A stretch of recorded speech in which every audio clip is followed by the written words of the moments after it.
it is that time of the year where Sturgis is happening, right? It's the first week of Sturgis is almost over, which means the rally is about half over. But what's really cool is that the VA is out at Sturgis this year. And so when I heard that, I have a couple friends who were there, and we've been texting back and forth, and they were telling me that the VA has a presence in downtown Sturgis somewhere. So I did some research about, well, what are they doing there? And I think it's interesting because I've never thought of this angle before. And for those of you who don't know much about me or don't know that I'm into motorcycles, right? I ride a Harley. I work for Harley-Davidson.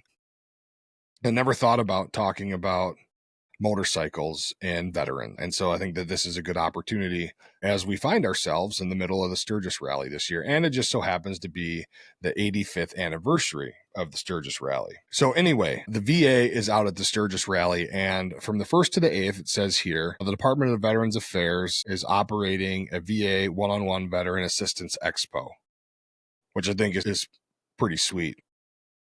I know that we don't always spend a lot of time giving the VA props and propping them up and talk about when they do good things, but we'll take the opportunity to do it now. This is a really good idea. I think they've been doing it for a little while now, but it makes a lot of sense. It makes a lot of sense. So what I did was I dug up some statistics about veterans and motorcycles. And so it says here that, hold on, the 1st through the 8th, the VA will be there operating their expo. And so let's talk about the expo quick. So what the expo is doing, what the VA is doing out there is they're at the Veterans Club, which is downtown Sturgis, and they're there to honor veterans, caregivers, and survivors. And so all of those folks, if you are one of those, they can enroll people in VA healthcare. They're there to help file benefit claims and access on-site mental health resources, free and at their convenience. So no strings attached. If you're a veteran, you go there, you enroll in the VA system for healthcare. They'll help you file your claim.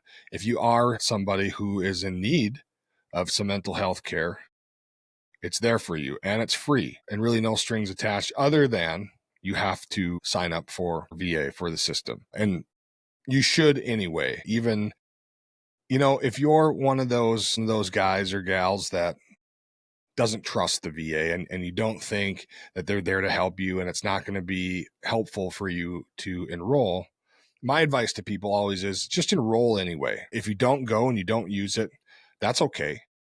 I don't think there's no law of the land that says if you're a veteran, you have to go to the VA. Although there are other laws in other lands in our country where they are trying to tell veterans what they have to do and where they have to go to receive care or help to file claims. But that's probably a whole nother show. It's a whole nother conversation. So anyway, if you are a veteran and you like to ride and you're out at Sturgis and you need something from the VA, they're there to help you. Now, the jury's out about how great these services are or whatever, but I would imagine that the people out there, usually the problems that the VA has is not necessarily with frontline staff, not the people boots on ground that are actually providing services. Usually it's 2 or 3 levels above them and higher. So let's talk about the percentage of veterans that ride motorcycles and then compare and contrast to the civilian population in our country. The estimated percentage of veterans who ride, by the numbers, veterans make up 6.4% of the U.S. population, adult population. It's about 18 million people. So about 18 million adults in this country have served in the military. According to a VA study and external surveys, around 20 to 25% of veterans report owning or regularly riding motorcycles. 25% of us. Now, to me, that was kind of a staggering number. I never imagined it would be that high, and I work in the industry. And I can say that at the store I work at here in St. Paul, Minnesota, I work at the parts counter. I sell motorcycle parts, Harley parts. A lot of our customers are veterans. And so this all makes a lot of sense to me. But for some reason, I never thought to put 2 and 2 together, and I never have until today. So if 18 million people in our country are veterans and 25% of them ride, 20 to 25%, Let's compare that to the rest of the US general public who are adults. About 8% of American adults report owning or regularly riding a motorcycle. And so then, of course, you start to think about, well, I wonder why that is. And I think that there are many reasons why that is. I think that there are things that you probably could just imagine why, right? And so I think there's a few main reasons. One of them being that riding a motorcycle gives you freedom. It gives you a different perspective of life, of what's going on around you. You become more connected with your environment, the sound, the smells, the sights. You see things, you see the countryside, you see the road, you see all those things around you a whole lot differently when you're going down the highway on a motorcycle or you're on some backcountry road on a bike. It just gives you a whole different perception of the world. And it's also an amazing escape. I tell people all the time that my motorcycle provides me, in my opinion, more value to my mental health most of the time than therapy does. And I will tell you that my therapist that I see at the VA here locally is awesome. She's great. She's not shy. She's not shy about telling me when I'm being a shithead and when I probably need to just tone it back a little bit. She also is really good at just giving me different perspective from an angle that I can understand. And so one of the things that I've always thought about, working in the veteran service industry for many years as I did, that the veterans around us, especially the ones who are looking to us for guidance or leadership or care of some sort or whatever it is, my clients, I don't like to call them my clients, but they were the people that was my job to help them with one thing or another. And what I found out in short order after starting working in the veteran service industry is that veterans understand, military people in general understand the world a whole different way. They grasp things a whole different way, and the process is different. And so when I figured out that, these people are these people. What do you mean, you people? These folks, this community of people understand things differently. For example, when I worked for a nonprofit here in the city, and it was a supportive housing nonprofit, or is a supportive housing nonprofit, and the project was to take old World War I horse stables and outbuildings and things like that at Fort Snelling and turn them into housing for veterans who were experiencing homelessness or about to be experiencing homelessness. And that's such a stupid moniker to give it. But that was how we presented it, right? And so we had a ton of units in this facility. We had a couple townhome type structures to put a few families in. But for the most part, our clientele, our population of people, our residents were single veterans, right? They were efficiency apartments. It was a great project, at least at first. And it wasn't long until I realized, you have to, at some point, identify the fact that these folks were where they were and they did what they did. And serving in the military, you understand things a lot differently because they're presented to you a lot differently.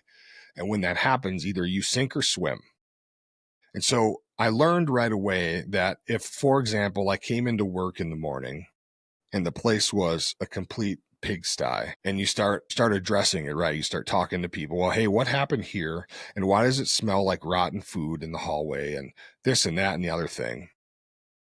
And then when you figure it out, if you go, hey, I would really appreciate it if we could keep this clean. So if you can pick up after yourself, people live here. You're not here by yourself. Sometimes it works, but what worked almost all the time was, hey, listen, you're not the only one that lives here. Everyone has to use this space. So secure your gear and fucking pick up after yourself. It's not just you here, man. And so addressing it like an NCO type person would, or a person in a leadership position, really kind of get people in line, so to speak. And it did. It worked. Not great. I mean, sometimes you really have to alter your approach. But for the most part, it was very clear that if you talk to military people like they're military people, they're going to understand you a lot better. If you talk to military people like civilians talk to military people, it doesn't always hit home. It doesn't always hit the right chord. It doesn't always take. And so I was a lot more comfortable, actually. And I feel like I built better relationships with the veterans that I was assisting by talking to them like veterans, like talking to them like if we were both standing in a uniform, and on some base or somewhere in the woods or whatever. Just understand things differently. And so look I got down this rabbit hole and I don't remember where it was. Oh, motorcycles. We were talking motorcycles. The mental health benefit that my bike gives me is absolutely amazing. And I think that that's probably one of the biggest reasons that veterans ride motorcycles. The other thing is surely it's the adrenaline. It's the adrenaline rush of being on a bike, going down the highway at 90 miles an hour, 100 miles an hour, and it's just you out in the wind. It is an adrenaline rush. And you can build these bikes to be amazing machines with super high torque and super high end power, and they're loud and they smell great. And it kind of just gives you this feeling of being back in a place like you were in the service. Like when you go out to your bike in the morning or after work or whatever, just out on a ride, and you start that thing up and let it run for a couple minutes before you get on it and start ripping on it. The smell of the exhaust and all that stuff, finding your playlist. If you have a bike that has a stereo, getting all your stuff in order. It's kind of like a pre-mission deal, right? Like we're securing all of our shit. We're checking, we're making sure our bags are closed. We're making sure we got the right playlist and the right songs queued up. If we need to use GPS, if we have, we got to have that loaded and ready to go. All of those things. It's like doing your PCCs, PCIs before you leave. And so many things about motorcycle culture align with military and veteran culture. And of course, it's no secret that a lot of these motorcycle clubs, the one percenters, and there's veteran motorcycle, they all started by military people back in the day. We have the Hells Angels, which was started I believe by World War II veterans. I mean, and look what it's evolved to. It's a worldwide organ. There is Hells Angels clubs all over the world. And there's many other clubs. We don't need to just single one out, but there's here in Minnesota, there's a veteran club, the Vigilant Guardians. I'm not sure exactly what they're about, but I know they're comprised of veterans. We have Combat Veterans Motorcycle Association. They're worldwide also. I know they're all over the country. They might be worldwide because there's veterans that live all over the world, military bases everywhere. And so it is a deep part of our culture. And so when we talk about Sturgis and the rally, I can imagine how many of the 500,000 people they expect there over the course of the rally.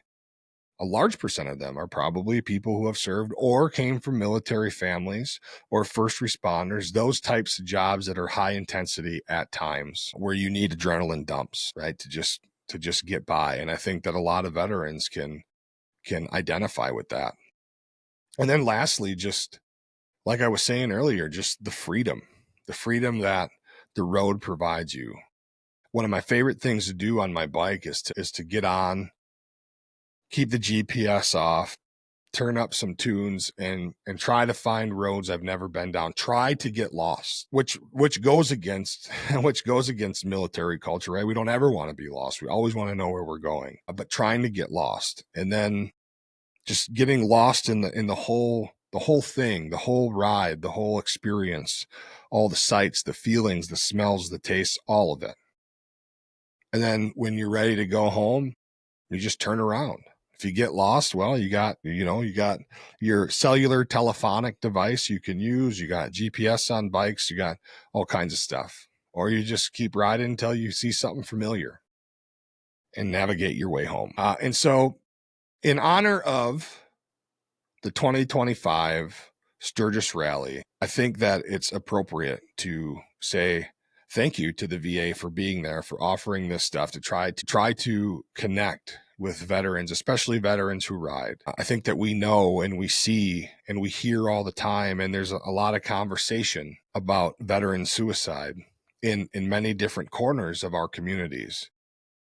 And I think that it's a really good idea that somebody had and presented it to the VA. I'm sure it was hopefully some grunt guy that works for the VA that was like, hey, how come we're not going to talk to veterans at the Sturgis rally? Ton of them ride. Veteran suicide is a big deal. Just veteran mental health in general is a big deal. I mean, hell, mental health across our country right now seems to be a big deal. And so good on you, whoever's idea it was, and for making sure that it continues to happen. These are the types of things. I wanted to stay away from politics today, but these are the types of things that I believe people like Pete Hegseth support. This is what he talked about. And maybe this deal, this the VA doing expos for veterans at the VA came before Pete Hegseth. But nonetheless, these are the types of events and ways to connect with veterans that he talked about.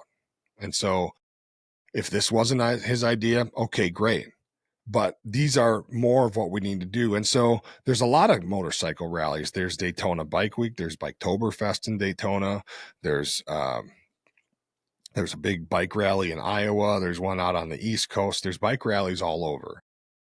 And so I believe that it's probably a good idea for the VA to try to connect to all of these and get out there because, as we said, veterans make up a large population of the motorcycle community, and they're bound to be at all these places.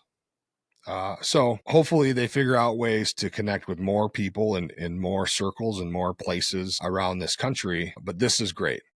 And so I just wanted to say thank you to the VA and whoever came up with this. Keep up this good work.